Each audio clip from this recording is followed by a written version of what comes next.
تو نقشبندی صاحب، جب میں آپ تک یہ بات چھوڑے گئی تھی، جیسے کہ جو میں نے آپ کو بتایا تھا کہ ایک جگہ پہ جمع ہونا، ایک میٹنگ پہ اللہ کال کرتا ہے، پھر وہاں سے لوگوں کو ڈسپرس کرتے ہیں، تو وہ کیا چیز لے کے جاتے ہیں؟ بیسیکلی اس کا مقصد کیا ہے حج؟ جب ہم یہ بات کرتے ہیں، دیکھیں حج کے مقاصد بے شمار ہیں۔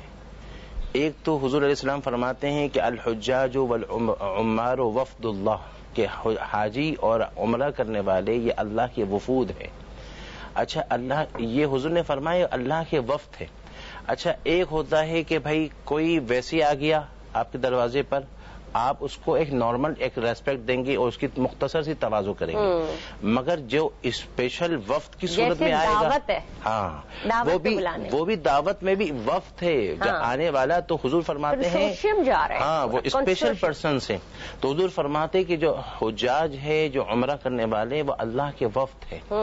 حضور فرماتے ہیں کہ اگر وہ اللہ سے دعا مانگے، اللہ ان کی دعا قبول فرماتا ہے، اور اگر ان کو اللہ وہ مغفرت مانگے تو ان کی بخشش ہو جاتی ہے۔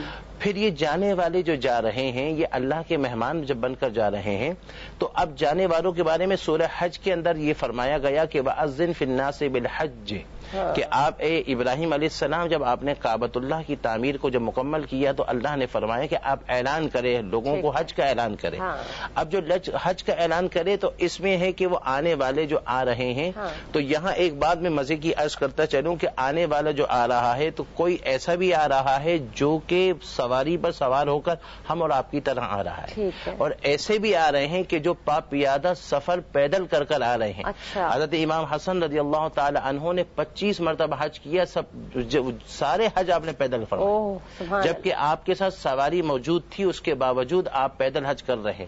حضرت عبداللہ ابن عباس رضی اللہ تعالی عنہما نے اپنے آخری موت کی وقت وصیت فرمائی اپنے بیٹوں سے، اور موت کے وقت جو وصیت جو ہوتی ہے اولاد کو، خاص کر کے وہ جو سب سے اہم ٹاپک ہوتا ہے، سب سے اہم بات ہوتی ہے، وہ بتائی جاتی ہے، بھئی یہ بہت اہم ہے، وہ چونکہ پوری زندگی کا ایک خلاصہ ہوتا ہے۔ اس وقت حضرت عبداللہ ابن عباس نے فرمایا بیٹو حج کو جاؤ تو پیدل جانا، چونکہ میرے محبوب کا فرمان سنا، میرے محبوب علیہ السلام نے فرمایا کہ جو اگر حج کو جاتا ہے پیدل تو ہر قدم کے بدلے اللہ اس کو 700 نیکیاں حرم کی عطا کرتا ہے۔ پوچھا کہ 700 نیکیاں حرم سے کیا مراد ہے؟ فرمایا کہ حرم کی ایک نیکی 1 لاکھ کے برابر، تو ہر قدم پر 7 کروڑ نیکیاں ملتی ہیں۔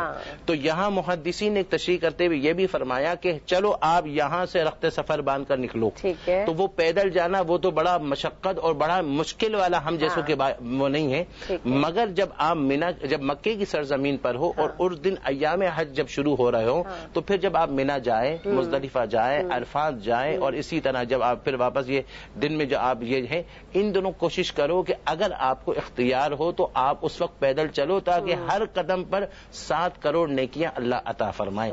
اب یہ جو آپ نے کہا حج کا اصل مقصود، ایک تو یہ فائدہ کہ اللہ کے مہمان ہیں، اور جو حضور نے فرمایا کہ اگر دعا مانگو تو قبول اور بخشش کا ذریعہ۔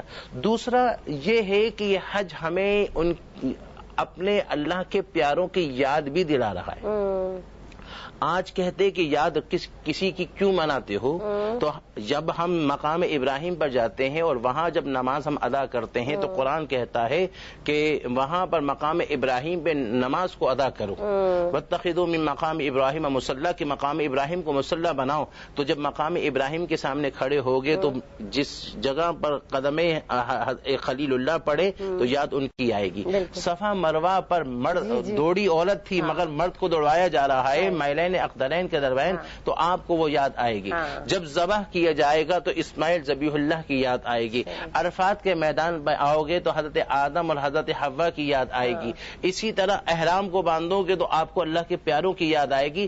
تو حج ایک سبق تو یہ دے رہا ہے کہ پیاروں کی یاد منانا، پیاروں کی یاد منانا، اور پھر ان کی یاد سے اپنی زندگی کو فائدہ اٹھانا، ایک سبق تو یہ دے رہا ہے۔ دوسرا یہ ہے کہ حج جو ہے وہ سب میں مساوات لا رہا ہے۔ یہ بتا رہا ہے کہ یہ کالے کو گورے پر، امیر کو غریب پر کوئی فوقیت نہیں ہے. وہاں جانے کے بعد جب مسجد میں جاتے ہیں تو ایک ہی صف میں کھڑے ہو گئے محمود و ایاز، نہ رہا کوئی بندہ نہ رہا کوئی بندہ نواز، مگر پھر بھی وہ ہائی فائی لباس میں ہوتا ہے کروڑ پتی، اور غریب جو ہے وہ پھٹے پرانے میں ہوتا ہے، پھر بھی کچھ مساوات نہیں آتی. مگر ہے وہاں پر منسٹر ہو، بادشاہ ہو، غریب ہو، کھیتی باڑی والا ہو، سب احرام میں ایک حالت میں ہے. یہ مساوات بتا رہا ہے کہ بندے سب برابری ہے، اور رب کے بارگاہ میں تمہارا مال، تمہاری حشمت، تمہاری شوکت، تمہاری دولت، تمہارا وجاہت یہ قبول نہیں ہے.